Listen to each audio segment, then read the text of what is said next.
नेपालको अर्थव्यवस्थालाई नै कायापलट गर्न सक्ने महत्त्वाकांक्षी योजनाको रूपमा हेरिएको दैलेखको पेट्रोल उत्खननको कार्यले नयाँ सन्देश र नयाँ खुसी ल्याएको छ। दैलेखको जलजलेमा 112 अर्ब घनमिटरको प्राकृतिक ग्यास रहेको भण्डार प्रारम्भिक रूपमा पत्ता लागेपछि यति बेला सबैमा उत्साह छाएको हो। चिनिया विज्ञ टोलीले नेपाललाई 50 वर्षसम्म पुग्ने प्राकृतिक ग्यास रहेको भनेर प्रारम्भिक रिपोर्ट दिएको भन्दै सरकारी अधिकारीहरू समेत यति बेला उत्साहित देखिएका छन्। चीनकै सीएनपीसी सिबु इन्जिनियरिङ कम्पनीले 2080 वैशाख 28 गतेदेखि ड्रिलिङ अर्थात् जमिन खनेर त्यसको अध्ययन सुरु गरेको थियो। त्यसका लागि 4000 मिटर गहिराईसम्म खनिसकिएको छ।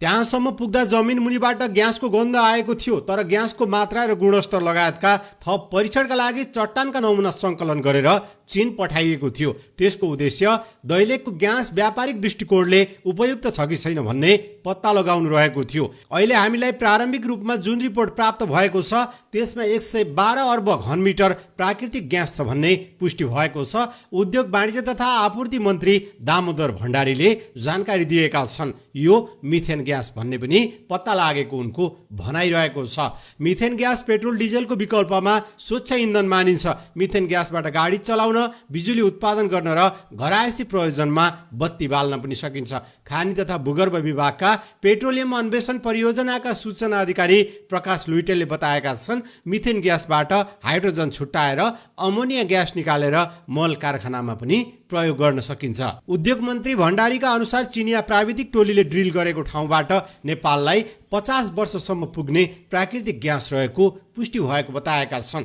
उनले चिनिया प्राविधिक टोलीले विस्तृत रिपोर्ट दिएपछि ग्यास उत्पादन प्रक्रिया सुरु हुने समेत बताएका छन्। उनीहरूले डिसेम्बरको अन्त्यमा विस्तृत विवरण दिन्छौँ भनेका छन्। हामीले चाहिँ अलि छिटो गर भनेका छौँ, मन्त्री भण्डारीले बताएका छन्। डिटेल रिपोर्ट आइसकेपछि परीक्षणको रूपमा ग्यास उत्पादन सुरु गर्ने योजना रहेको छ। मन्त्री भण्डारीले बताएका छन् 75 दिनको शेड्युलमा उत्पादन परीक्षण गर्छौँ भनेका छन्। त्यसका लागि 65 अर्ब लागत अनुमान गरिएको छ।